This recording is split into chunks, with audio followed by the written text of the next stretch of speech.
My name is Baranor, Clan Sarak, Saranai Mobile Infantry, 22nd Platoon, Assault Recon. And here I am, sitting in my light mech, cloaked and blending into the terrain as I watch the start of a large battle between the humans and our greatest rival. We had been at war with the Imbakai for centuries. It degenerated into a stalemate.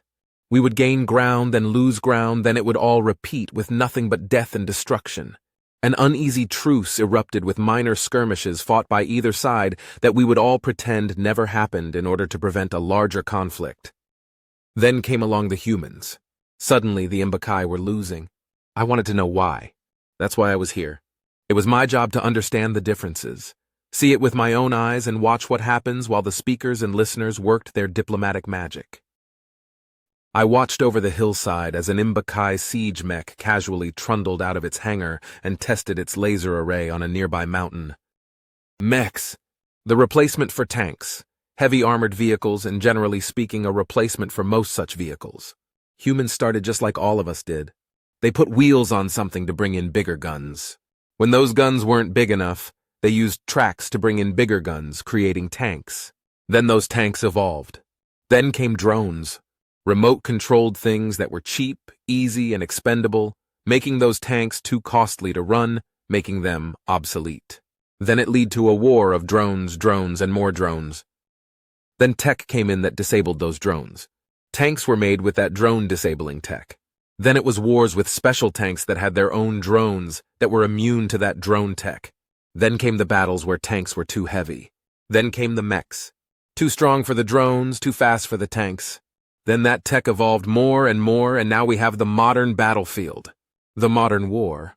Tanks are relegated to a siege role or mobile artillery platform in most cases, a support or logistics role. Drones are relegated to a scout role because there's too much tech that is used against them. Mechs now dominate the battlefield. How does one define mech exactly? Mechanized vehicle. Oxymoron, you say? Mechs are defined by their role as mechanized infantry, or piloted suits, or defined by the fact they have natural mobility. Legs or arms, as opposed to wheels and hull. Tanks and drones are still used, of course, but they are generally last resort, or mass assault roles in combat. Cannon fodder, basically. My people, the Saranai, have 3 types of mech, just like the rest of the galaxy. Classed by size, weight, and firepower. Smaller mechs are considered as infantry. Medium mechs are considered as light or heavy armor, and heavy mechs are artillery or support class vehicles. It's all very simple, and it's mainly based on guns. With humans, that turned out to be considerably more complicated. Not only due to deployed tactics, but the classifications they have. And some of these classes are absurd and insane. I could see on the cloaked scout drone and various cameras I had set up on the ridgeline to capture the human advance. The human mechs were gearing up for an assault, too. And by all the gods was the sheer size and variety nothing short of absurd. This was probably the reason. They simply had too much stuff to deal with, so the Imbakai couldn't adapt tactics fast enough. The Imbakai had set up a large mineral extraction facility in the middle of a large extinct volcanic caldera between 3 mountain ranges. Clever positioning, good mineral quality. Couldn't really ask for a more defensible position. The Imbakai had their signature mech garrison. 20 light mechs, 15 medium-class mechs, and 2 large mechs, 1 heavy and 1 siege. Plus a complement of infantry units, as per usual. The humans had, well, it's hard to classify what they had. I saw 100 or more units. Trying to understand it, I figured maybe 60 tiny mechs, 20 light mechs, 10 medium mechs, and 9 heavy mechs with 1 absolutely appallingly massive mech. Seriously, what was that thing? Attempting to describe it, the tiny mechs were maybe a form of powered combat armor as best I can understand. A large array of weapons between them. The light mechs were similar to mine, half armed with long rifles, the other armed, hilariously enough, with exclusively low-caliber weapons and melee weapons. Insane.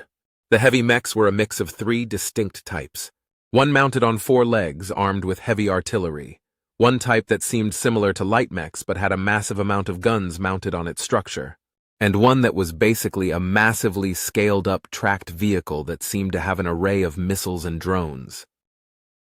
The last mech was 40 stories tall, 6-legged, vicious-looking, and seemed similar in construction to something the humans offhandedly described as a wolf spider.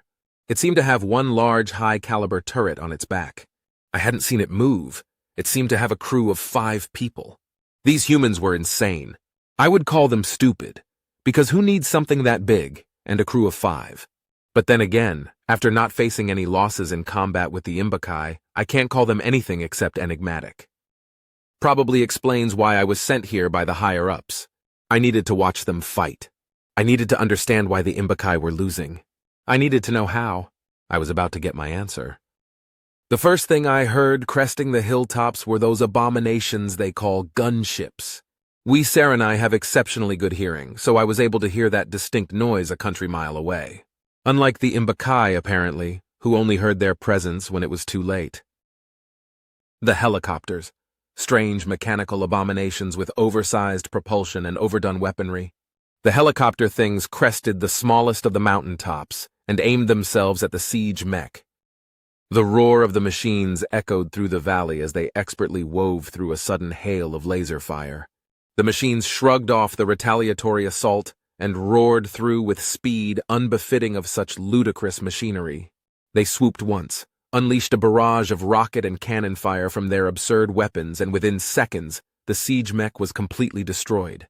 The humans managed to escape the area, but I noticed at least 2 of the helicopters they had were now damaged or smoking, one leaning slightly to the left as the rest of the group closed around it. The siege mech the Imbakai had was a complete loss. Joint actuators on 3 of its 6 legs were destroyed, 2 more severely damaged, and part of its power core was exposed due to the armor plating being blown off. It was too dangerous to use now, so the technicians, as per standard procedure, shut it down and disabled its fuel cells so if it got hit again it wouldn't detonate. One strike destroyed a machine that years past had caused us untold misery. Something we had to work hard to destroy, taken out by one of the strangest machines ever seen. I felt insulted. All our work and development, and this is what finally beat the Imbakai. I watched carefully, and the Imbakai were preparing a retaliatory strike. That's when I saw it. A strange red dot somewhere on an opposing mountain. I couldn't see it as it quickly vanished, but I knew something was there. Then it happened. As the Imbakai were gearing up to strike, a barrage of explosive shells suddenly rained down on the facility, most of which targeted the heavy mechs. I saw it again, a flash of red light somewhere on the mountain. If I turned on various equipments to see what was going on, I would risk exposing my position.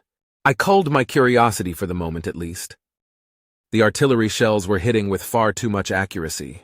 The first volley of shells impacted a regiment of anti-aircraft mechs, 2 of which outright exploded due to the damage. 3 more were critically damaged, and one unfortunate bastard got caught outside his mech and ended up being used as its new paint job. I retched at the sight to be certain, enemy or not, nobody needed that. The barrage ended, and within seconds a swarm of human mechs suddenly burst into view through the canyon. They moved absurdly fast. The mech's legs had mini-wheels. The humans were using both wheeled and mechanized mobility to help with their systems. The legs of their mechs were bent forward slightly, the tip of the feet raised up, and a small ball-shaped monowheel allowed them to glide across the rocky canyon floor. They moved too fast for the Imbakai to handle, and what mechs were left standing fought back with little result. Human mech weapons were also kinetic, as opposed to the lasers we had been fighting them with for centuries. This was an outer reach colony, and it didn't have the new stuff. Those poor men didn't last long when hit with that firepower. The Imbakai's heavy mech fought back hard compared to his brethren. The humans moved fast, but apparently not fast enough, as he took out 3 human mechs in the ensuing fight. His mech was mildly resistant to the kinetic weaponry, but it didn't matter. The humans swarmed, overwhelmed him, keeping him busy, and apparently that distraction was what the humans were doing. As moments later, the heavy mech was hit directly in the cockpit with a hideously overpowered railgun slug. The offending mechs, the human heavy mechs, the ones with the huge tracks and 6 legs, had by now entered the fray and finished the fight in one fell swoop.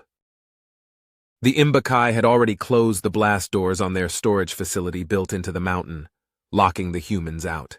It was a common tactic with the Imbakai. The humans referred to their tactics as turtling, or to build massive defensive fortifications and use these to weather the opponent down before striking hard. Humans apparently used something called rush tactics, which was apparently swarming with overwhelming firepower as quickly as possible in order to overwhelm those defenses.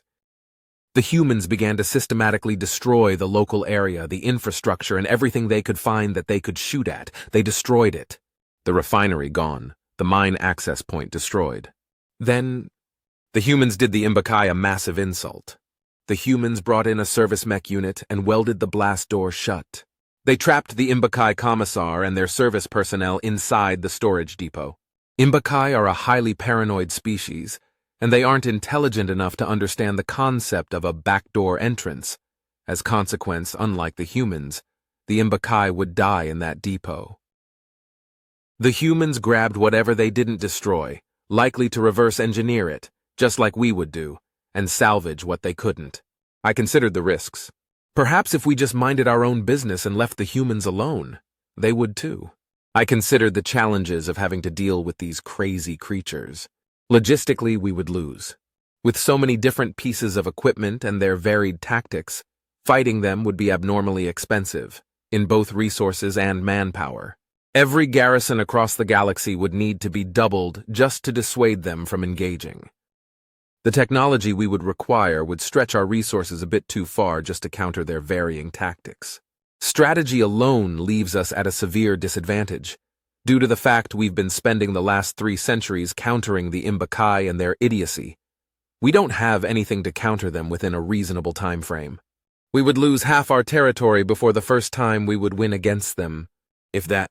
Then there's the matter of numbers. It's no secret that humans outnumber us 10 to 1. Even with a tactical advantage, that number is unreasonable. We are at every disadvantage here, and in peacetime we might have the chance to fix that disadvantage. But after 300 years of warfare against the same enemy, we wouldn't stand a chance. We are the equivalent of a wall built to fight the ocean. Now we face a landslide from the mountain and cannot fight back. The mechs all filtered out of the area, and the drone of those abominations they call flying machines quickly faded away. I saw everything I needed to. Now my bosses had to know. If we just left them alone, the Imbakai would eventually surrender. We would get the time we need to meet them on open ground without catastrophic losses. I had to leave. I tried to stand up. Proximity alert sounded. Before I could do anything, my radar pinged with 6 contacts, one of which was directly behind me. I heard the mechanical click of a rifle. How did they get so close before I noticed them? Was I just so distracted, or were they just so sneaky? Who are you supposed to be? You aren't one of them imbies.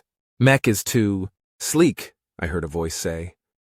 I looked around. I had no escape. I had to follow the procedure my commander told me to follow before I came here. I am Saranai Imperium, Mobile Infantry Recon Unit. I was sent here to see how you beat the Imbakai, I replied sternly. He seemed surprised by that statement for some reason. Huh. You're very forthcoming with that info. I am only following orders. If you are caught by the humans, tell them the truth. They seem to like it when people are honest with them. So, there you go, I replied, still feeling the foreboding dread of having an oversized gun aimed at my head. Huh. Smart guy. Saranai, those dudes on the southern fringes, huh? What's your beef with the imbies, then? We have been fighting those idiots at a stalemate for over 3 centuries. Then you show up and beat them into the dust with basically no effort. I was sent here to find out why. I did. I was packing up my gear when you aimed a gun at my head, I said, strangely calm. And what conclusions did you come to exactly? That voice asked again, the tone of voice dripping with more malice than I knew existed. We would lose half our territory before we could fight back. It would end in another centuries-long stalemate. So my best guess is to just leave you alone and let you do your thing. The Imbakai are idiots, but they aren't suicidal idiots. They won't last much longer. When I get back, I'm going to recommend a live and let live policy. Is that the correct phrase? Live and let live? I said. Smart choice. But before I go, may I ask one question? I asked as politely as I could. Go on. Why did you weld their depot shut? Why did you trap them in there? I asked. We are merely showing them the same courtesy as they showed us. They tortured kids, burned cities, and other stuff like that. They want wealth. They can keep it. Weld them inside their precious vaults. They want slaves. They can use their own people for the job when the workers die off.